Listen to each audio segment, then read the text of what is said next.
What up? Welcome back to the Talking to Myself as I Draw pod. It's been a while, but that's okay.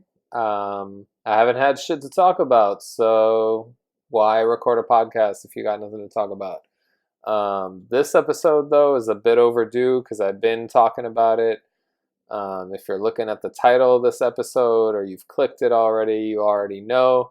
It's the episode where I talk about my first Miami Art Basel. Had to get festive for this episode, go with the pink and emoji out here with the funky glasses.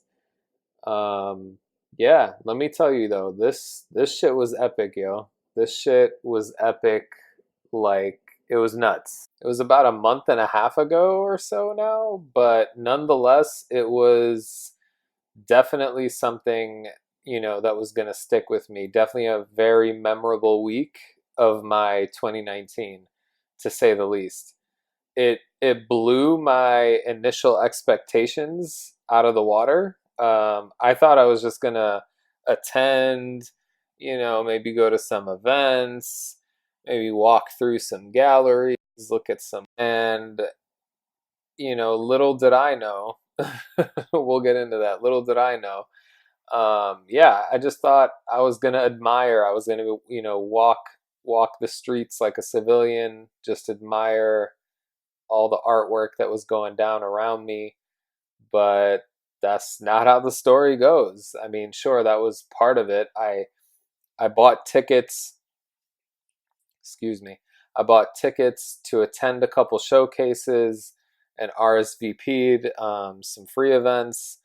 I intended on having, I guess, a low-key time. Well, as low-key as Basel could be, even as a civilian. It's still pretty lit.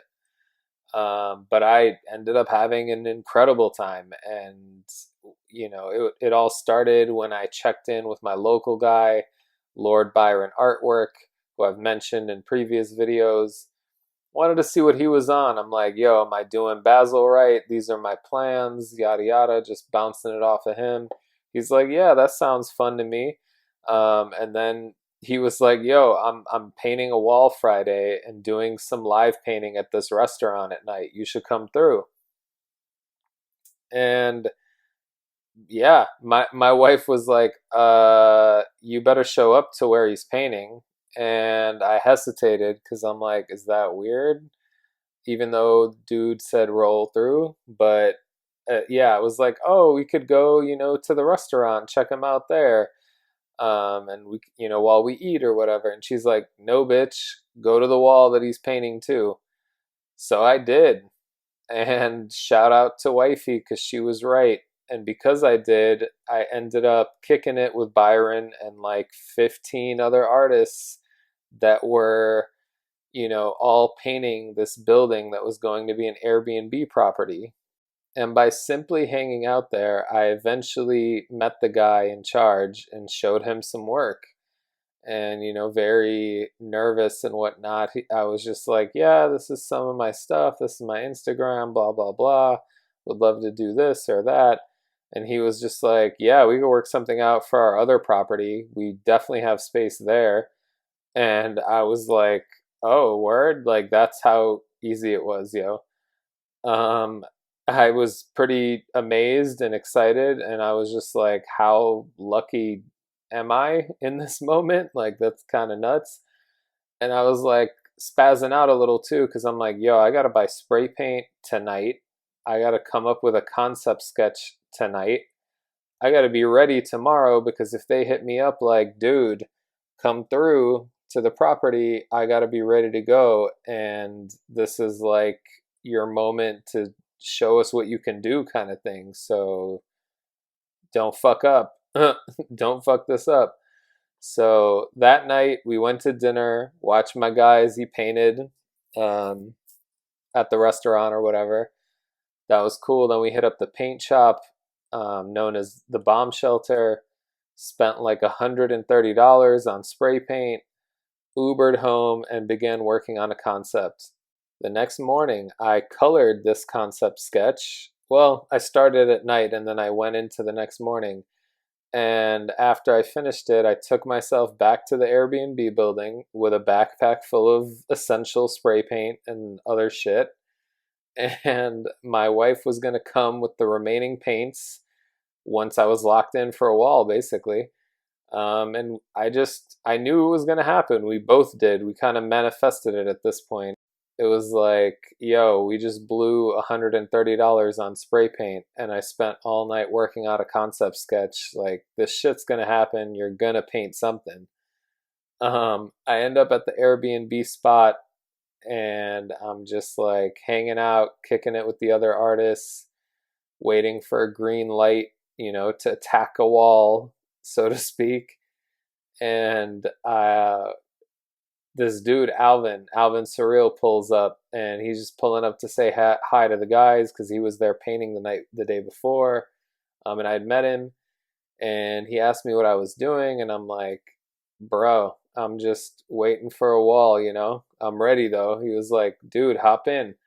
And he took me to where he was painting at, connected me to the property owner, and it was go time at a completely different spot. A spot known as the spot or the spot Wynwood. Boom. Texted my wife like, yo, it's lit. Bring the rest of the stuff. She pulled up 20 minutes later, or I don't even know how many minutes later. I'd already gotten started. And, with the cart full of the rest of the spray paint, and I got going on my first mural. And I never got word on, the wall for the Airbnb spot that day, but it was all good because I was like already ecstatic. Like, I scratched my mural itch, or my mural during Miami Art Basel itch, just off one wall that day. I was like, yo, I made it. You know what I mean? And it was an awesome time because they were having a big event that night at the spot, and I was basically live painting for a crowd of people to record, watch, interact with me, during the process. It was pretty next level. I felt like a rapper, yo, I'm not gonna lie. I felt like Designer performing Panda 46 times, without throwing up though, because those who know, you remember that first time he performed it and was puking all over stage. Shout out Designer.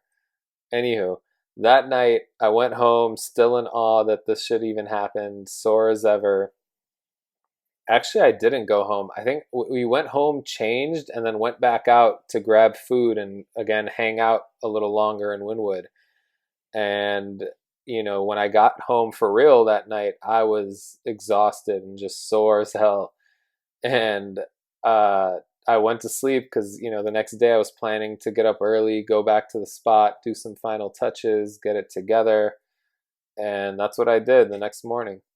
Then, boom, the next day I go to the spot, I do my little touches. They end up dragging for a couple hours because I'm, meticulous. And I'm just like, no, this has to be right. I got to fix this, got to fix that, blah, blah, blah. And then I get a text that's like, yo, come through to the Airbnb. We want to walk you through one of the units to show you the space where we want you to paint. And I'm just like, hey, at that moment, your boy realized he was painting 2 murals during Basel, not just one. Scratching that itch twice, if you will. But yeah, first, I finished up the touches, and then for the second mural, I didn't even have a concept sketch. I didn't have it sketched, colored, or, planned out at all. I just had enough leftover paint to make something work. And I think I ended up buying more paint, but that wasn't even the issue. When I saw the wall, it was, more of a vertical rectangle, whereas like the first mural was like a horizontal rectangle. And I had a specific drawing in mind for it. It was an Inktober sketch that I had done, and I took a photo of the wall, I overlaid my ink sketch, and I was like, boom, that's going to be the mural. I used that picture as a reference, and I sketched out the wall. And then I got to work. And this mural took like 3 afternoons because I started really late that day, like at 3 p.m. or 4, and had to come back like 2 more days in a row at around 5 p.m. But that was cool. Just like that, 2 murals, one Art Basel in my first Art Basel. And guess what? I did do the other shit I thought I was going to do, which was, walking around Wynwood, checking out various people live painting, attending, gallery exhibitions, and all of that was great. But the whole time I was like, yo, imagine if I was doing this without having painting 2 murals. Like, it just wouldn't have been as fun. I would have just been like, walking around like, damn, maybe next year, like it would have been different. And it definitely was interesting to experience, walking through Basel as a guy who just like painted 2 murals. And it just, yeah, it just felt different. It felt like, man, it would have been lame if I had just done this without what I also did. But at the same time, it was still a good time. It was just I got to experience like the real experience as a creative, or the experience that creatives want to experience if they're visiting Miami for Basel, which is going there to like show what you got, adding your flavor to the big art festival that is Art Basel. And that's why it was so memorable last year. It definitely like it I definitely finished 2019 off with a bang. And I think the the moral of the story is, don't sleep on your Instagram connects. Like, if you cool with some creatives online and you're in their city, hit them up. Meet them in real life. You never know what it could lead to. Um, and listen to your wife when she says you better do something, because she might be right out here. Yeah, that was basically the story. I think my goal for next year is to do at least 3 murals. We'll see about that, but we saw the power of manifestation, so I think we can manifest that again. But yeah, I hope you enjoyed the story. I hope it inspired you. I hope it gave you like an idea of how you can do something like this, or if you're visiting Miami, you should definitely hit up somebody.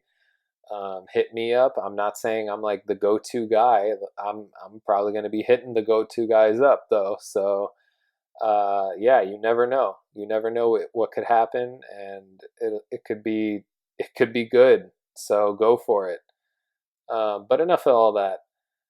Thank you for tuning in, and till next time, peace. Oh, but before you go, I wanted to mention some other very big news.